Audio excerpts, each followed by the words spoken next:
আসলে কথা সবাই একই বলছি আমরা, আর বলার বাইরে আছি বাকি আমরা কোথায় কথা আমরা যেটা বলছি যে আমাদেরকে ঐক্য হতে হবে।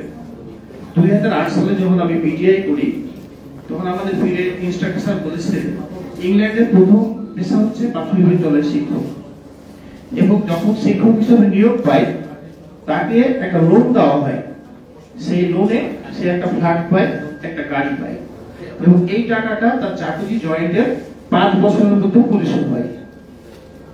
এখন ভেবে দেখেন যে আমরা কোন জায়গায় আছি। চাকরি শেষ করে একটা ফ্ল্যাট হলো, কাজ তো দূরে থাকে। আমরা সবসময় খালি লোকেরই কথা বলছি। আমরা কথায় কথায় আমাদের অধিদপ্তর থেকে শিক্ষকের বিরুদ্ধে চিঠি হয়, জারি হয়, দিনে 5টা চিঠি হয়। একটা চিঠি করে শিক্ষকের মান সম্মান বেতন সব চেঞ্জ হয়ে যাবে। কেন করে না? আমাকে দাবি রাখা হয়েছে। আমরা কিন্তু সংগঠনের কথা বলছি, বারবার একই কথা বলছি যে আমরা এক হতে পারি। এক তো অবশ্যই হতে হবে, ঐক্য না হলে কি করে হবে? আপনি দেখেন ব্যাংকার কিছুদিন আগে 200 টাকা লাঞ্চ ভাতা ছিল, তারা কোথায় আন্দোলন করেছে? মুখে বললো 1 সপ্তাহের মধ্যে তাদের এখন লাঞ্চ ভাতা 400 টাকা। কোন আন্দোলন হয়নি, তাদের কোনো সংগঠন নাই। আমাদেরকে আমাদের ঊর্ধ্বতনরা দাবিয়ে রেখেছে, এটা হচ্ছে মূল কথা। আমরা ঐক্য হতে হবে, এই ঐক্যের বাইরে আমরা কোনো কিছু করতে পারবো না, অবশ্যই না। কিন্তু এই দেখেন যেটা বললাম, চিঠি হয় কেন হয়? আমার ঊর্ধ্বতন আছে, প্রধান শিক্ষক আছে, এটি আছে, সরাসরি অধিদপ্তর থেকে সকাজ হয়।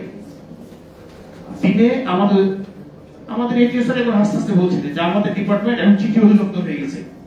কথায় কথায় চিঠি হয়, হয় না? হয় তো, পরিবর্তন হতেই থাকে। 1 ঘন্টার মধ্যে রিপোর্ট দেয়, 2 ঘন্টার মধ্যে রিপোর্ট দেয়, এরকম ঘটনা হতেই থাকে। আমাদের দাবি, আমাদের জীবনযাত্রার মান পরিবর্তন করতে হবে। আমরা সবাই ঐক্যবদ্ধ হয়ে আন্দোলন করবো। আমরা কিন্তু প্রত্যেকটা আন্দোলনে যোগ দিচ্ছি, করছি, কিন্তু আমিও একটু হতাশ হয়েছি যেভাবে চিঠিগুলো দেখলাম। আমি আশা করেছিলাম যে অন্তত কিছু হয়তো সংগঠন এখানে আছে, আসবে এবং সবাই একটা প্ল্যাটফর্মে আসবে, কিন্তু যারা আসছে না তারা কিন্তু একটাই কারণ, তার চেয়ারটা ছাড়তে যাচ্ছে না, পদবিটা ছাড়তে যাচ্ছে না। আমি অমুক সংগঠনের সভাপতি, সেক্রেটারি, ওইখানে যাবো, লিপি ডাক দিয়েছে, হয়তো উনি নেত্রী হয়ে যাবেন। আমরা কিন্তু এর আগে শহীদ মিনার আসছি, শুধু চাঁপাইনবাবগঞ্জ থেকে। আমার বাসা হচ্ছে চাঁপাইনবাবগঞ্জ, বাংলাদেশের সর্বপশ্চিম জেলা চাঁপাইনবাবগঞ্জ। সেই চাঁপাইনবাবগঞ্জ থেকে এর আগে কিন্তু আমরা শহীদ মিনার আসছি প্রোগ্রাম করতে। বেশি কিছু বলতে যাচ্ছি না, সময় কম। আমাদের সামনে অনেক স্যারেরা আছে, স্যারদের আমরা কথা শুনবো, তাদের মূল্যবান মতামত দিব। সবাইকে ধন্যবাদ জানাচ্ছি। আসসালামু আলাইকুম।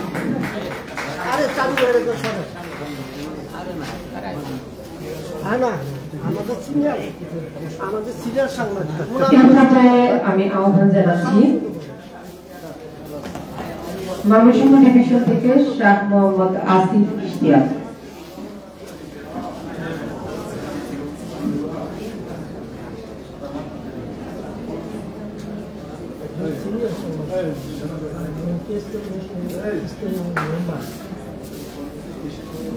এরপর প্রস্তুত হবেন আসমাউল আলম স্যার।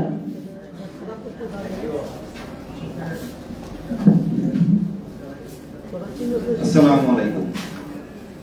বাংলাদেশ প্রাথমিক শিক্ষক সমিতি কেন্দ্রীয় কমিটি কর্তৃক আয়োজিত প্রাথমিক শিক্ষায় শিক্ষকদের ন্যায্য অধিকার নিশ্চিতকরণের অন্তরায় ও সমসাময়িক শিক্ষক নির্বাচন শীর্ষক মত বিনিময় সভায় আজকের প্রধান অতিথি হিসেবে উপস্থিত আছেন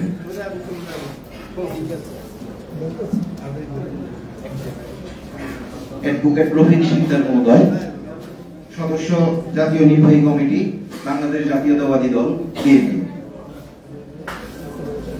প্রধান আলোচক হিসেবে উপস্থিত আছেন আমাদের সম্মানিত স্যার অধ্যাপক ডক্টর মোহাম্মদ নজরুল ইসলাম, চেয়ারম্যান গণিত বিভাগ এবং সিনেট সদস্য জাহাঙ্গীরনগর বিশ্ববিদ্যালয়। এছাড়াও উপস্থিত আছেন জাতীয়তাবাদী দল কৃষক দলের সম্মানিত সহসভাপতি জনাব বিবি ইব্রাহিম মহোদয়। এছাড়াও বাংলাদেশের বিভিন্ন প্রান্ত থেকে আগত সম্মানিত সাধারণ শিক্ষক এবং শিক্ষক নেতৃবৃন্দ, আসসালামু আলাইকুম। আমি প্রথমে আমার জেলা নিয়ে একটু কথা বলতে চাই।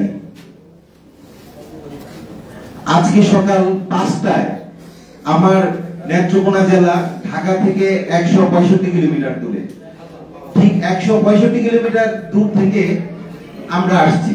আমার থেকে আরো 35 কিলোমিটার পূর্ব দিকে আমার পার্শ্ববর্তী উপজেলা মোহনগঞ্জ উপজেলা জনাব লুৎফুজ্জামান বাবু সাহেবের নির্বাচনী এলাকা মদন মোহনগঞ্জ খালিয়াজুড়ি আসন। সেখান থেকে আমার এক সহকর্মী ভোর 5টায় রওনা দিয়ে সে নেত্রকোনায় এসে আমার সাথে এখানে এসেছে শুধু ঐক্যের ডাকে। সেই ঐক্যটা খায়রুন নাহার লিপি আপা ডাক দিয়েছেন। সেখানে আমাদের অংশগ্রহণ প্রয়োজন। আমাদের শিক্ষক সংগঠনগুলো একত্রিত হয়ে আমাদের দাবি দাবাগুলো পূরণ করব। আমাদের শিক্ষকের যে সংসারের যে দৈন্যদশা, সেই দৈন্যদশা থেকে আমরা বের হতে চাই। আমরা এত কষ্ট করে যেখানে আসতে পেরেছি, সেখানে আমাদের শিক্ষকদের ন্যায্য দাবি দাবা আদায়ে আমাদের ঐক্যের প্রয়োজন ছিল। সেই ঐক্যটাকে আমাদের আজকে এই উপস্থিতি, সেখানে যারা উপস্থিত হন নাই তাদেরকে আমরা ধিক্কার জানাই, তাদের প্রতি আমরা ঘৃণা জানাই। তাদের প্রতি ঘৃণা জানানোর আরেকটি কারণ আছে, তারা স্বৈরাচারের পৃষ্ঠপোষক ছিল। যে সকল শিক্ষক সংগঠন আজকে উপস্থিত হন নাই, তারা স্বৈরাচারের পৃষ্ঠপোষক শিক্ষক সংগঠন হিসেবে এতদিন ভূমিকা রেখেছিলেন। সেই ভূমিকায় থেকে আজকে তারা লজ্জা পায় তারা সাধারণ শিক্ষকদের সামনে আসতে। তারা কি করে আজকে আমাদের সামনে আসবে? যে ঐক্য তারা অনেক আগেই করতে পারত, সেই ঐক্য আজকে কেন আমাদের ডাক দিতে হয়? তারা এতদিন কোথায় ছিল? তারা স্বৈরাচারের পৃষ্ঠপোষকতায় নিজেদেরকে অনেক উঁচু জায়গায় নিয়ে গিয়েছে, অনেক উঁচু জায়গায় নিয়ে গেছে। অর্থনৈতিক ভাবে তারা বিভিন্ন জায়গা থেকে তারা টাকা পয়সা নিয়ে তারা শিক্ষকের ন্যায্য দাবি আদায়ের কাছে তারা নিজেদেরকে বিক্রি করেছে। যে জন্য আমাদের দাবি দাবাগুলো পূরণ হয় নাই। তাদের অবহেলার কারণে আমাদের নিজেদের অধিদপ্তরের যে সম্মানিত পরিচালক উপপরিচালক যারা আছেন, ওনারা আমাদেরকে মূল্যায়ন করেন না। ওনারাই আমাদের অধিকার আদায়ের প্রধান বাধা হয়ে দাঁড়ায়। কেন? কারণ আমাদের শিক্ষক সংগঠনগুলো আমরা